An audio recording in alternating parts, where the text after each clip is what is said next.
ఇక మొన్నటి దాకానేమో అకాల వర్షాలు పడే, పోయినసారి వండిన పంట అంతా అకాల వర్షాలు పడే, వడ్లన్నీ తడిసిపోయాయి, రంగువాయి, మొలకలు వచ్చాయి. ఏం చేసిండ్రన్నా అవన్నీ? ఏం చేసిండ్రు? తక్కువ రేటు. నేను మీ అందరికీ రైతన్నలకు తెలియజేస్తున్నా, ఇట్లా అకాల వర్షాలకి ఫస్ట్ ఆఫ్ ఆల్ తడవకుండా మార్కెట్ యార్డులు కానీ ప్రొక్యూర్మెంట్ సెంటర్లకు కానీ ఒక మంచి సౌలతులు ఉండాలి, షెడ్లు ఉండాలి. తడవకుండా కాపాడుకునేటట్టు టార్పాలిన్లు జాగ్రత్తగా ఉండాలి. కోతలు కోయకంటే ముందు వారం రోజుల ముందు ఇవన్నీ తయారైపోవాలి.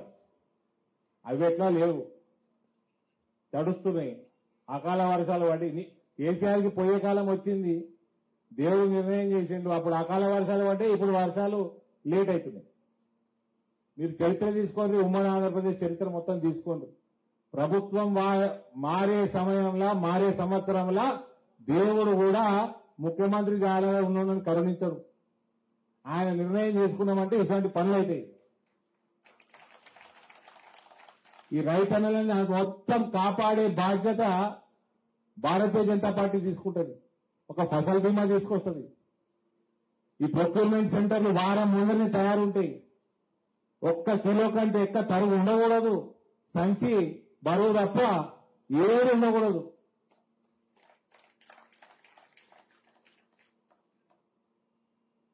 తుఫాన్లు వస్తే డిజాస్టర్ రిలీఫ్ ఫండ్ పైసలు ఇమీడియట్ గా ఇవ్వాలి, బోనస్లు ఇవ్వాలి.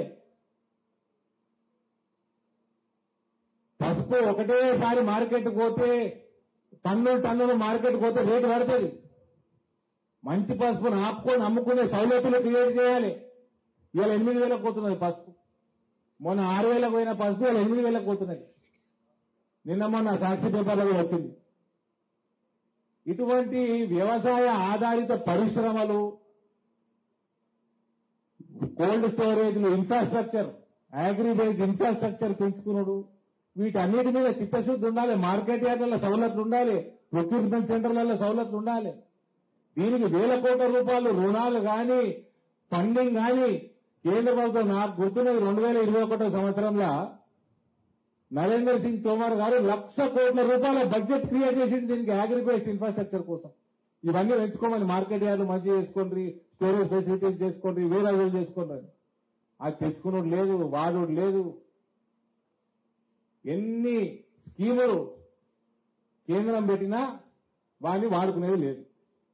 అయితే టాపిక్ డైవర్ట్ అయింది. మొలకలు వచ్చినాయి, రంగువాయి, వర్షాలు పడి రైతులు నాగం చేసి రేటు తగ్గించిండు. ఈ అయ్యా కొడుకులకు చెప్తాన్న లవ్ మాటలు మాట్లాడతారు.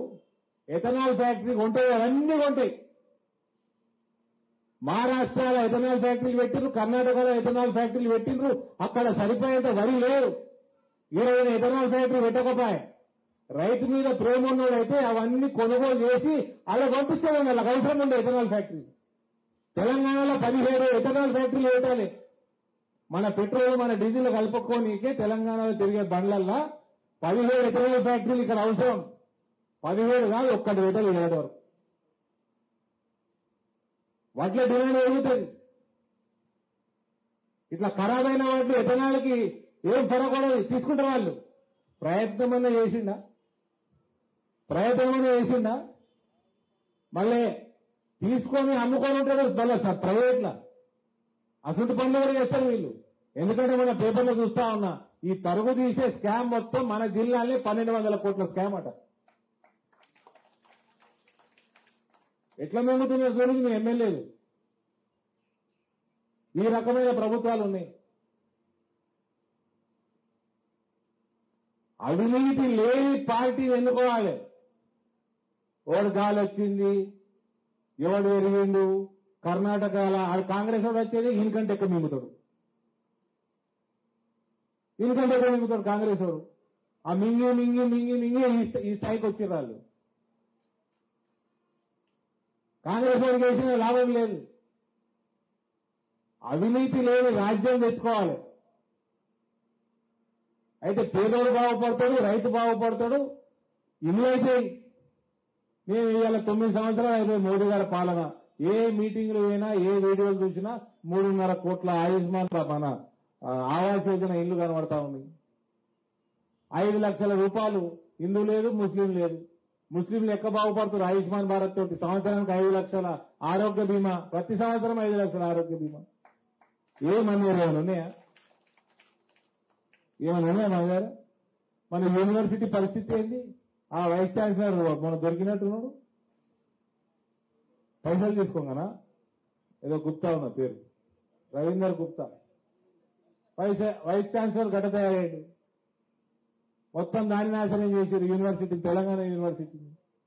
మన స్కూళ్ళలోనైతే అడుగు పెట్టరాదు. మన జెడ్పీహెచ్ఎస్ లా, మండల పరిషత్, జిల్లా పరిషత్ స్కూళ్ళలో అడుగు కూడా పెట్టడానికి పరిస్థితి లేదు. ఎడ్యుకేషన్ ఇట్లా అయిపోయాయి. గవర్నమెంట్ హాస్పిటల్లో పోతే అక్కడ లేని దిక్కులేని హాస్పిటల్ తయారైన డాక్టర్లు దిక్కులేరు. 80% డాక్టర్లు కరువైన గవర్నమెంట్ హాస్పిటల్లో. ఈడ లేరు. ఏమైనా నిజాం దవాఖానా తీసుకుపోదామంటే ఆడ ఎమర్జెన్సీ కేసు వస్తే అంబులెన్స్లు వెయిటింగ్లు ఉన్నాయి. గంటలు గంటలు, రోజులు రోజులు అంబులెన్స్లు ట్రీట్మెంట్లు ఇస్తున్నారు నిజాం దవాఖానాలు. ఎందుకంటే వేరే దవాఖానాలు లేరు. మొత్తం నిజాం దవాఖానాలో పొంగి పొరిపోతున్నది. నిజాం దవాఖానా పేషెంట్లతో మొత్తం నాశనం చేసిండు రాష్ట్రం అంతా. ఏది బాగుపడ్డదో చెప్పురు మీరన్నా. ఏ విషయంలో తెలంగాణ బాగుపడ్డది చెప్పురు. బంగారు తెలంగాణ పక్కకు పెట్టి తెలంగాణలో ఒక్క డిపార్ట్మెంట్ బంగారం అయిందా చెప్పురు. ఏది లేదు. ఫ్యామిలీ డిపార్ట్మెంట్ తప్ప. ఫ్యామిలీ ప్లానింగ్ చేస్తున్నాడు కేసీఆర్. ఆయన సొంత ఫ్యామిలీ ప్లానింగ్ చేస్తున్నాడు. ఇది అక్కడ పాలన ఎట్లుంది, మోడీ గారి పాలన ఎట్లుంది, ఈయన పాలన ఎట్లుంది, ఇవన్నీ మళ్ళా ఇవన్నీ దరిద్రానికి మళ్ళా ఓటు బ్యాంక్ రాజకీయాలు. మళ్ళా ఇప్పుడు రామ మందిరం అయిపోయాయి, కశ్మీర్ 370 ఆర్టికల్ తీసేసుడు అయిపోయాయి, ట్రిపుల్ తలాక్ తీసేసుడు అయిపోయాయి, సిఏఏ తెచ్చుడు అయిపోయాయి. ఇప్పుడు కామన్ అసలు ప్రతి ఒక్క హిందూ స్వప్నం, ప్రతి ఒక్కళ్ళది ఇంకొక కళ నెరవేరబోతా ఉన్నది. మొత్తం న్యూస్లలో వస్తా ఉన్నది. యూనిఫామ్ సివిల్ కూడా రాబోతా ఉన్నది. నేనైతే నాకు టోటల్ గా నాకు పూర్తి నమ్మకం ఉన్నది. ఈసారి ముస్లిం మహిళలు కూడా మోడీ గారికి ఓటు కుదిరే ఉంటుంది. ఒకటే పెళ్లి చేసుకోవాలా? ఒకటే పెళ్లి అవుతుంది. 4 పెళ్లిళ్ళు, పాలిగామి, ఒకదానికి డివోర్స్ ఇస్తే 5వ పెళ్లి కూడా చేసుకోవచ్చు. లేదు, ఇవన్నీ నడవవు. ఒకటే పెళ్లి. డివోర్స్ ఇచ్చుడు తలాక్ అయితే పీకే. డివోర్స్ ఇవ్వాలంటే కోర్టుకు పోవాలి.